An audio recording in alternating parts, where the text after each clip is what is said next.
Hello అండి, నమస్తే. Welcome to మా అమ్మాయి గారి వంట. ఈరోజు మన రెసిపీ వచ్చేసి కోడిగుడ్ల పులుసు. ఈ కోడిగుడ్డు పులుసును ఈ విధంగా చేశారంటే నాకు పులుసు కూరలు కుదరవండి అనే వాళ్ళు కూడా ఈజీగా చేస్తారు. ఈ కర్రీని ప్రిపేర్ చేయడానికి మనం ముందుగా నిమ్మకాయ సైజ్ అంతా చింతపండుని తీసుకొని తగినన్ని వాటర్ని యాడ్ చేసుకొని నానబెట్టుకుందాం. ఇప్పుడు ఎగ్స్ని తీసుకొని 15 మినిట్స్ వరకు హై ఫ్లేమ్లో ఉడికించుకుందాం. 15 మినిట్స్ వరకు ఉడికించుకుంటే చక్కగా ఉడికిపోతాయి. 15 మినిట్స్ తర్వాత స్టవ్ ఆఫ్ చేసి వీటికి ఉన్న పొట్టుని తీసేసి శుభ్రంగా కడిగి పక్కన పెట్టుకుందాం. ఇప్పుడు స్టవ్ ఆన్ చేసి ఒక కడాయిని పెట్టుకొని కడాయి వేడెక్కాక 1 టేబుల్ స్పూన్ వరకు ఆయిల్ని వేసుకుందాం. ఇక్కడ నేను ఉల్లిపాయల్ని ఇలా పొడుగ్గా కట్ చేసి శుభ్రంగా కడిగి పెట్టుకున్నాను. ఆయిల్ వేడెక్కాక 1/2 టీ స్పూన్ పోపు దినుసులు, కట్ చేసి పెట్టుకున్న ఉల్లిపాయ ముక్కలు, గుప్పెడు కరివేపాకు, తగినంత ఉప్పు వేసి మీడియం ఫ్లేమ్లో 5 మినిట్స్ వరకు ఫ్రై చేసుకోవాలి. 5 మినిట్స్ ఇలా ఫ్రై చేసుకున్నాక 1 టీ స్పూన్ అల్లం, 1/2 టీ స్పూన్ పసుపు,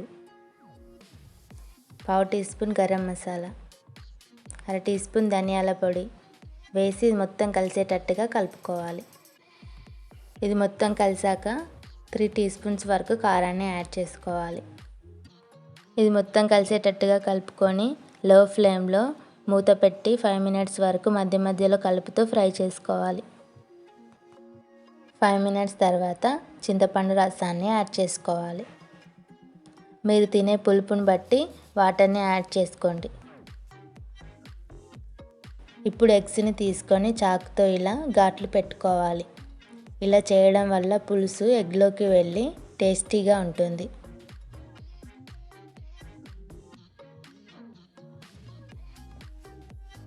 ఇలా అన్ని వైపులా ఘాట్లు పెట్టుకున్నాక ఇందులో యాడ్ చేసుకుందాం. ఇప్పుడు ఇందులో 1/2 టీ స్పూన్ వరకు మెంతి పొడిని వేసి 10 మినిట్స్ వరకు హై ఫ్లేమ్లో మరగనిద్దాం. 10 మినిట్స్ తర్వాత చూస్తే ఎగ్స్ మంచి కలర్లో వచ్చాయి కదా. ఇప్పుడు స్టవ్ ఆఫ్ చేసేద్దాం. మీరు కూడా ఈ విధంగా ట్రై చేసి ఎలా వచ్చిందో నా కామెంట్ రూపంగా తెలపండి. మరిన్ని అప్డేట్స్ కోసం నా ఛానల్ని సబ్స్క్రైబ్ చేయండి. Thank you for watching.